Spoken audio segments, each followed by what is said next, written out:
دن ہو گیا تھا جس دن رب کائنات نے وَعَلَّمَ آدَمَ الْأَسْمَاءَ كُلَّهَا کے ساتھ سب سے پہلے مدرسے کا افتتاح عرش معلیٰ پر کیا. پھر انسان زمین پر آیا تو مدرسہ ساتھ لے کر آیا.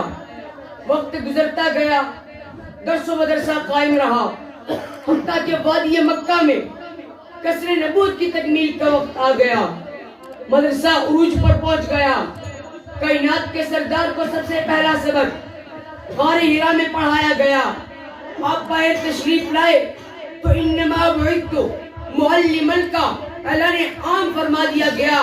اور جب وادی اسلم میں پہنچے تو سب سے پہلے ایک دینی ادارے کا صفا کے نام سے آغاز کیا.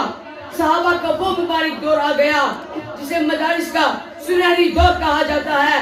ہر طرف مدارس ہی مدارس قائم ہو گئے.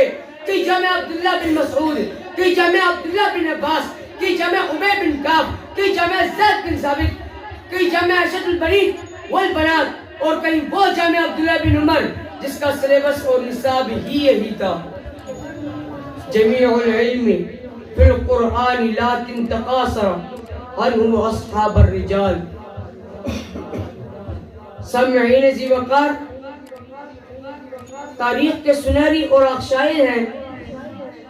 مدارس کے دور میں ہی، صحابہ کے دور میں ہی مدارس نے ایسے سیاسی، سماجی، معاشی اور دفاعی ماہرین تیار کیے، ایسے طبیب و حکمران تیار ہوئے، ایسے ورکر اور کارکن تیار ہوئے کہ جس میں فرق نہیں نہ ان سے بہتر سائنسدان دیکھے تھے، نہ طبیب و حکمران دیکھے تھے، نہ تاجر و مزدور دیکھے تھے، نہ سپاہی و جرنیل دیکھے تھے، کہ جن کی ثقافت کے سامنے دنیا کی تمام ثقافتیں دم توڑ گئیں.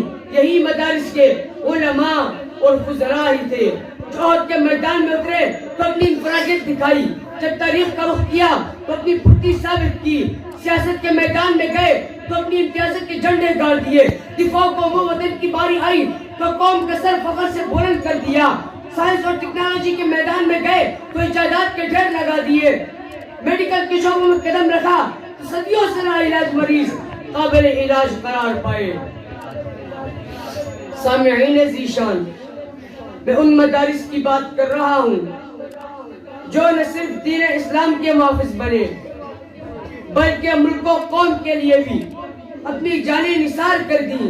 اس خطے کا بچہ بچہ جانتا ہے کہ جیلوں میں سڑنے والے، زندانوں کو آباد کرنے والے، جیلوں سے جنازے اٹھوانے والے